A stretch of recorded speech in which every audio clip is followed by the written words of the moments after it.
Hello, I want to welcome you back to Bible Studies with Russ. We're going to pick up where we left off several weeks ago. We've had a lot going on, and so gotten a little bit behind on keeping up with our try to be weekly Bible studies. Sometimes live, sometimes I just have to record them and upload them when I can. And that's what we're doing today. We're picking up today in Joshua chapter 20 in verse 10. We're actually going to back up a little bit to verse 8 here. And as you can see there on the screen, Judges chapter 20, verses 8. And what I have here, one heading that's provided here is Judges 28 through 17. Israel and Benjamin prepare to do battle. Israel and Benjamin prepare to do battle in Judges chapter 28 through 17. And we're going to look first at verses 8 through 11. Verses 8 through 11. And we have here, the Bible says, so all the people arose as one man, saying, none of us will go to his tent, nor will any turn back to his house. But now this is a thing which we will do to Gibeah. We will go up against it by lot. And we will take 10 men out of every 100 throughout all the tribes of Israel, 100 out of every 1,000, and 1,000 of every 10,000, to make provisions for the people, that when they come to Gibeah in Benjamin, that they may repay all the vileness they have done in Israel. So all the men of Israel were gathered against the city, united together as one man. And so to their credit, we can say that the men of Israel decided to take a united action, if you will, against this guilty city. They decided not to return home until they had settled this issue properly. The law prescribed capital punishment for this capital offense. If you look at Deuteronomy chapter 22, let's go and pull that up. Deuteronomy chapter 22, and looking, I believe there at verse 22, says, if a man is found lying with a woman married to a husband, then both of them shall die, the man that lay with the woman and the woman, so you shall put away the evil from Israel. And so there you go. That is the capital punishment that's found there, Deuteronomy 22 and verse 22. To go up by lot against Gibeah was to deal with it as with the towns of the Canaanites, conquer it, lay it in ashes, as one commentator says. Perhaps the lot was used to select the 10% of the forces to provide the supplies for the fighting men. The first wave of attackers was also decided by lots in verse 18. The words we will go up, the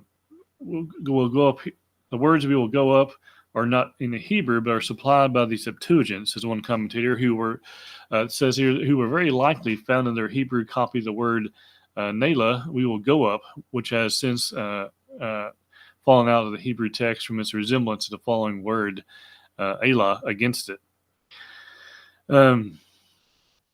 None of us will shrink from the dangers of war, but we will cast lots. The sense here is that none of them will shrink from the dangers of war, but will cast lots to see who will go up against Gibeah and who will be employed in collecting victuals for the army, the 40,000 having to be told off for the latter service.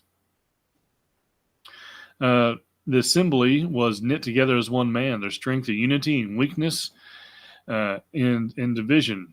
Their strength of unity and weakness and division. You can compare that to Acts 4 and verse 32, where it tells us the multitude of them that believed were of one heart and of one soul.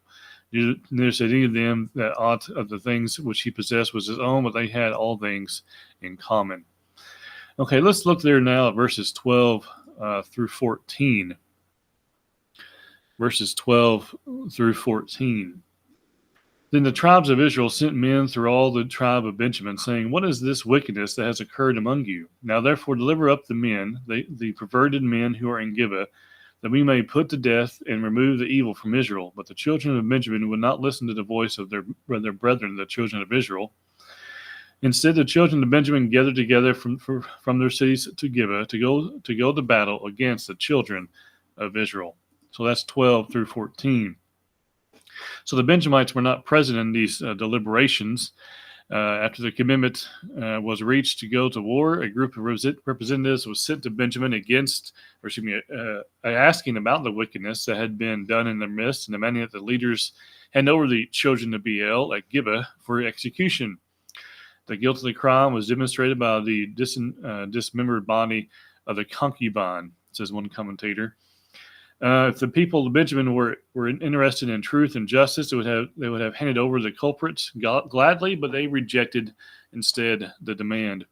A tragic civil war could have been avoided if they had done what was right.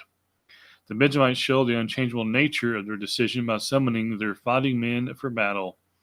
In Proverbs 29 and verse 1, the Bible says, He that being often reproved hardeneth his neck shall suddenly be destroyed, and that without remedy. Things to remember, right? The Benjamites took the side of the offenders, which led to civil war. Those who died in consequence of the ensuing battles and the near destruction of the tribe of Benjamin are an outgrowth of the decisions made here. Let's look now at verses 15 through 17. Verses 15 through 17. And from their cities at that time, the children of Benjamin numbered 26,000 men who drew the sword, besides the inhabitants at Gibeah, who numbered 700 select men. Among all this people were 700 select men who were left-handed. Everyone could sling a stone at a hair's breadth and not miss. Now, besides Benjamin, the men of Israel numbered 400,000 men who drew the sword. All these were men of war. So that's verses 15 through 17. So the forces of Benjamin numbered 26,000 soldiers plus 7 chosen fighters from Gibeah. Their army included 700 men who were left-handed slingers who could sling a stone at any tiny target and not miss. The sling was a deadly weapon in the hands of a skillful man. With a single throw using a sling, David was able to slay the mighty Goliath. We know, of course, God was with him, but he did nonetheless have nothing but a sling and a stone there in 1 Samuel 17. The sling was a dangerous weapon up to about 200 yards away. It was still a very dangerous weapon. That's a long way. Israel had an army of 400,000 men of war. Seemingly, their superior forces were so tremendous that the little army of Benjamin had no chance. A wise general has ways of turning the overwhelming strength of an enemy against itself. In Numbers 26, 38 through 41, the tribe of Benjamin had 45,600 fighting men. The whole nation had a combined force of 601,730 soldiers. In the present case, both of these numbers have been reduced by about 1/3, which indicates the attrition of the wars that they had fought in the meantime. It is possible, of course, that not all the Israelite men of war was present, but that is unlikely, says one commentator. And so, again, perhaps their numbers have dwindled because of the battles they have been involved in. Now, in Judges 20, 18 through 25, you have Benjamin wins 2 victories. Judges 20, 18 through 25, Benjamin wins 2 victories. We're going to look next at verses 18 and 19 together there. Verses 18 and 19. Then the children of Israel arose and went up to the house of God to inquire of God. They said, Which of us shall go up first to battle against the children of Benjamin? The Lord said, Judah first. So the children of Israel rose in the morning and camped against Gibeah. So the Israelites decided at this point, after having committed themselves to go to war, to approach God to request his counsel. This, of course, is a good decision and always is, but should have been done prior to committing themselves to do battle. Since house of God is the meaning of Bethel, it is maintained by some that references to the city of Bethel, but it was Bethel that Israel went to consult God rather than to the tabernacle. And verse 27 says the Ark of the Covenant was located there in those days. Does this mean that the tabernacle was at Shiloh and the Ark of the Covenant was at Bethel? He says, this commentary says, or does the verse simply say that the Ark of the Covenant along with the tabernacle was at the place meant? Bethel was only a short distance from Mizpah, but Shiloh was only a few miles further. The point is of some small relative significance, which is highly meaningful. What is highly meaningful is their desire to obtain God's guidance and blessing. The Ark of the Covenant had been brought from Shiloh temporarily to serve the present war, says one commentator. The Israelites were clearly in disobedience to God. The Benjamites were also in rebellion against him. Both segments of the nation needed divine correction, which occurred in the following experiences.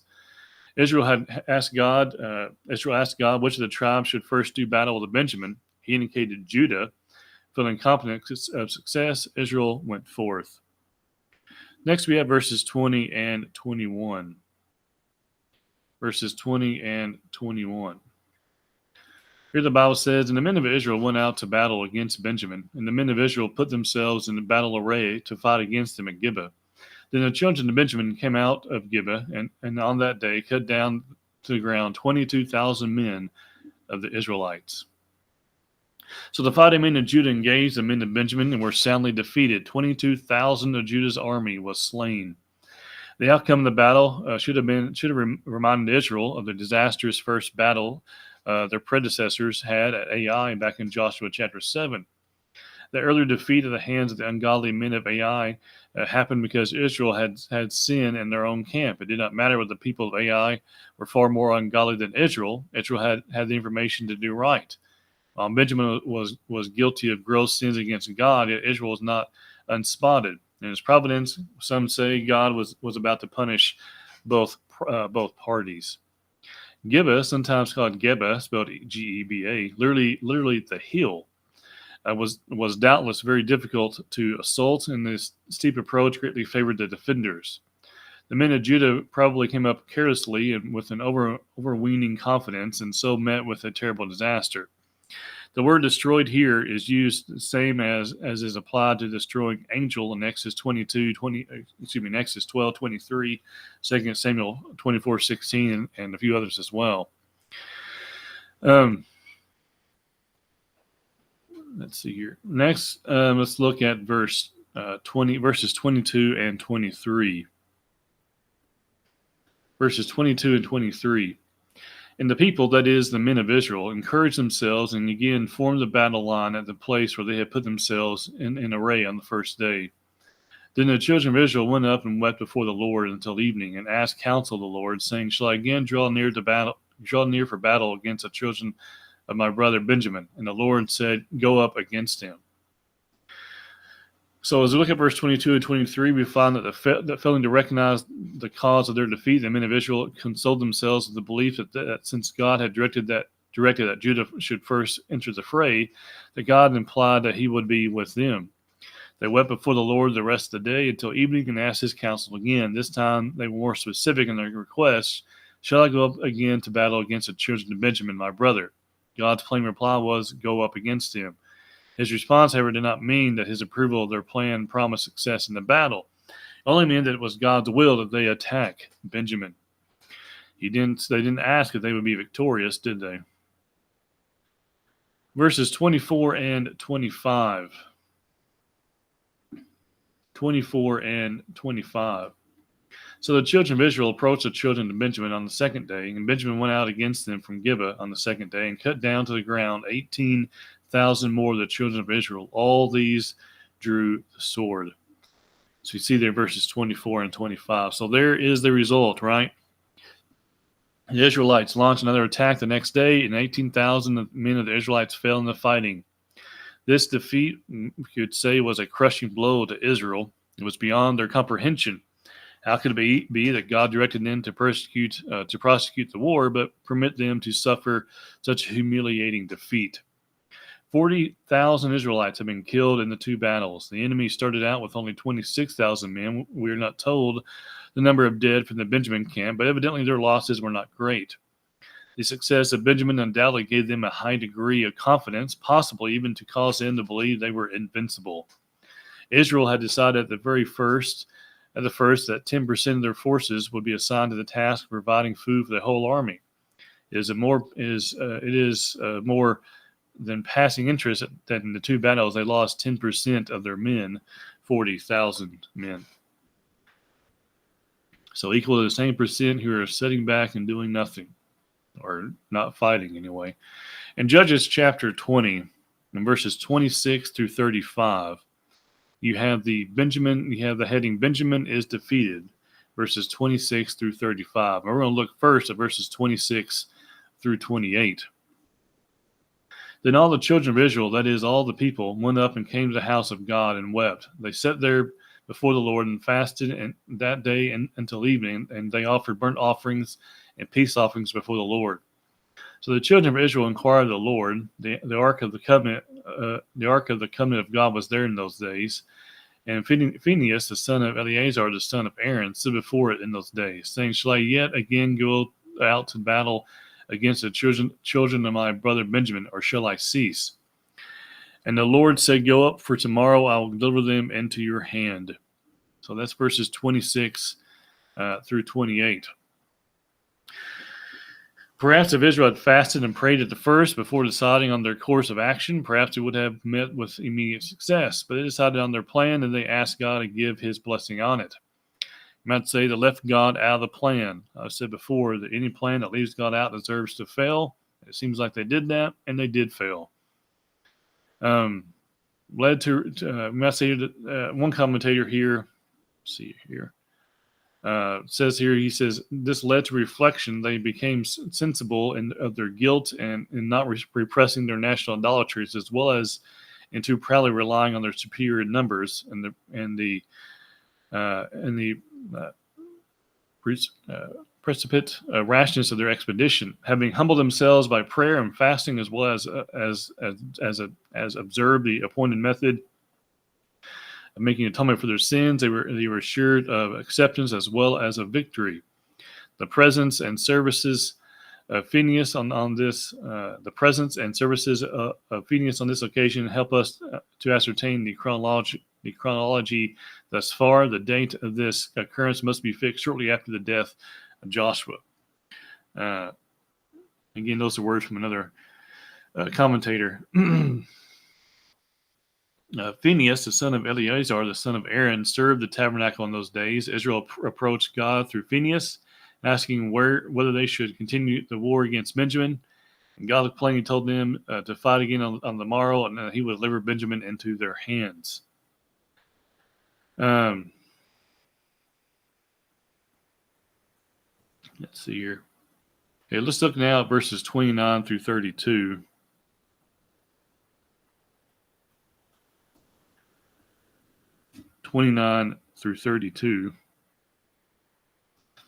Then Israel set men in ambush all around Gibeah, and the children of Israel went up against the children of Benjamin on the third day and put themselves in battle array against Gibeah as at the other times. So the children of Benjamin went out against the people and were drawn away from the city. And lost my place. And they began to strike down and kill some of the people, as at other times, in the highways, one of which goes up to Bethel and the other to Gibeah, and in the field about 30 men of Israel. And the children of Benjamin said, "They are defeated before us as at first." But the children of Israel said, "Let us flee and draw them away from the city to the highways." Okay, so that's 29 through 32.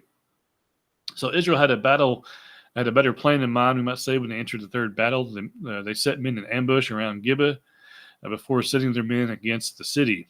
From Gibeah's viewpoint, the fighting was to follow the same pattern as before.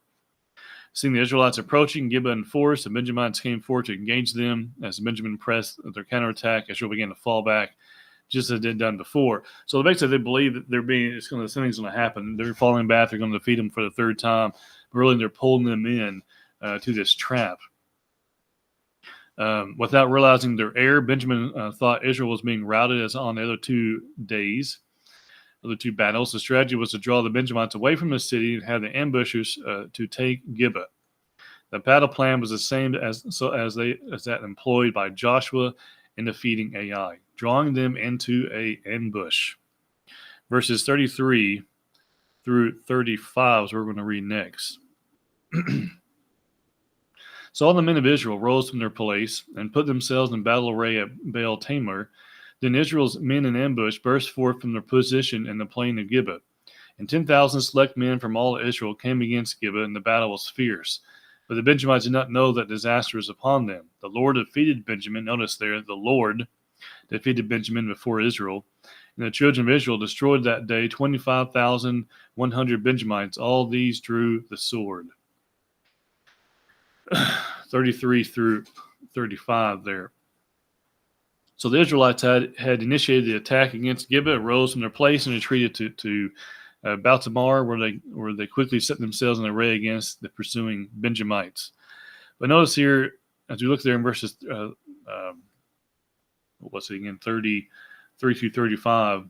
Who was it that smote them? The Lord smote. Who was it that got the victory? The Lord did. He used Israel, but it was the Lord who got the victory. Now, we're going to stop there. When we come back next time, we'll pick up in Judges chapter 20 and verse 36. And Judges 20 and 36 through 48, you have the losses that Benjamin suffered. That's 36 through 48. So we'll go and stop there, and we'll come back next time and pick that up. I do thank you for your time and for your attention. Hope you have found this study encouraging and beneficial. And Lord willing, we'll be back here again next week for another study on the book of Judges.